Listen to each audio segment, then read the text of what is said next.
Jonathan Chick back with you with another edition of Shtisel Man. And now, as we're into season 2, we're going to take a deeper dive into two major characters here.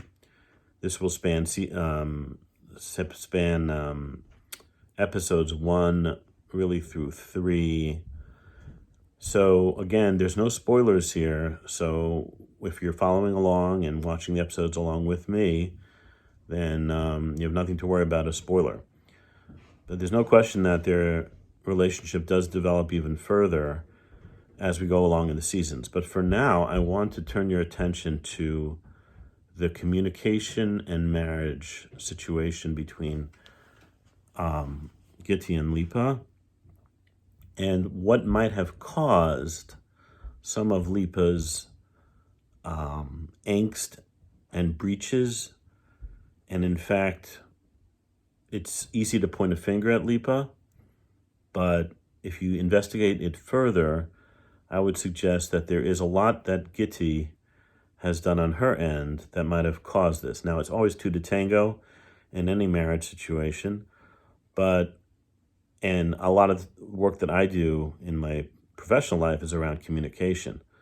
So I'm going to try to stick those in there and figure out what's going on between the two of them.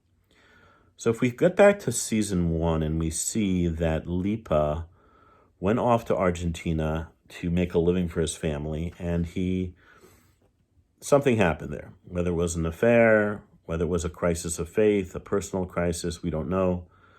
It's conjecture, but something happened. He shaved his beard off. He was in a room with a cross on it. That much we do know. So we do know that all things were not all hunky-dory. He comes back, and he has a second chance. And if you look at season 1, he tries numerous times to talk to Gitty about his issues, and he tries multiple times to communicate with his wife, and to no avail. She shuts him down at every corner. And that leads us to season 2 now. So they have this special, surprise that they're going to get all this money from naming their child after Renta's dead husband. And Renta actually goes with them, and they agree. And he gets the money. As you know, he gets the money behind Gitty's back, because Gitty says she'll do it for free. Now, you would think, again, look at this picture. Gitty's, she's just the superstar. She's doing it for free. Well, why? Is there any big act of kindness to do this for free when they're being offered money? Seriously, think about that for a moment. But let's go on further. So Lippe goes back, and he does get the money, and he has a commitment to name his baby Zelig, but but even for free, Gitty doesn't want to name the baby that. And then they have a conversation, and Lippe says he'll take care of it. Now, why didn't Lippe at that point communicate directly with Gitty and say, I've accepted the money and yada yada? Well, of course, there's shame involved. But the other thing is that there was no communication. Communication was at a dead end between them in terms of anything of substance. And so when you think about it, he had two options before him. He could have told her and either faced most likely silence and more rejection, or he doesn't tell her and let things fall how they fall. Well, he took the easier path, not necessarily the right choice, but I can understand, and perhaps you can understand too, that given the two choices, he took the path that he felt at the time that he could emotionally handle. I'm not saying it was the right thing to do, to go behind her back, but given the history between them, with the dearth of communication, I think we can understand a little bit of the psychology about why Lippe acted that way. And then she has the child. She's resentful beyond belief about the name. She doesn't want to leave the recovery home that she's in. In Yiddish, it's the Kimpateren Heim. And she goes ahead and he brings a parrot to try to cheer her up.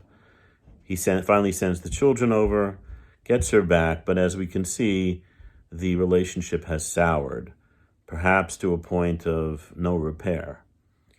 But I want to again turn your attention to this one real piece of the puzzle, which is that when communication breaks down or shuts down, so does the marriage. In other words, people know from various basic psychological tests done with animals that if you have a constant reinforcement, you'll get a certain reaction. If you have an intermittent reinforcement, you will get even more reaction. But if you have no reinforcement whatsoever, eventually and pretty quickly, the animals turn away and there's no at all really response. Communication has shut down. And so that is what I believe is going on here. Sure, they're talking about the children and about what other pedestrian matters, but I don't believe there's really any real communication going on between these two people. And again, once you go down that path, unless one of them breaks through, then it's going to usually end up pretty bad. Now, Lippe tries valiantly. And again, I am not putting this all on Gitty at all. He made his mistakes too. But if one partner is trying to communicate and trying to ask for forgiveness, then once, twice, but by the third time, our rabbis tell us, actually, in the Talmud, that if you ask a person once in one location and twice in a second location and a third time in a different location, and I think we see that through the series, at 3 different times he tried to talk to Gitty, and after the third time, the person doesn't provide the forgiveness, then you've done your duty. Now, I'm not talking about things like you've killed someone, God forbid, but I'm talking about relationships and people, man between a man and his fellow man. So communication and then the forgiveness is huge. And we also say, our rabbis tell us that God judges humanity midah keneged midah, measure for measure. So if someone is easy to forgive people who might have wronged them, then God will overlook that person's wrongs and forgive easily. But if a person holds grudges and doesn't forgive quickly and holds them on, then God might let those, so to speak, grudges, as it were, linger as well and be less prone to forgiveness.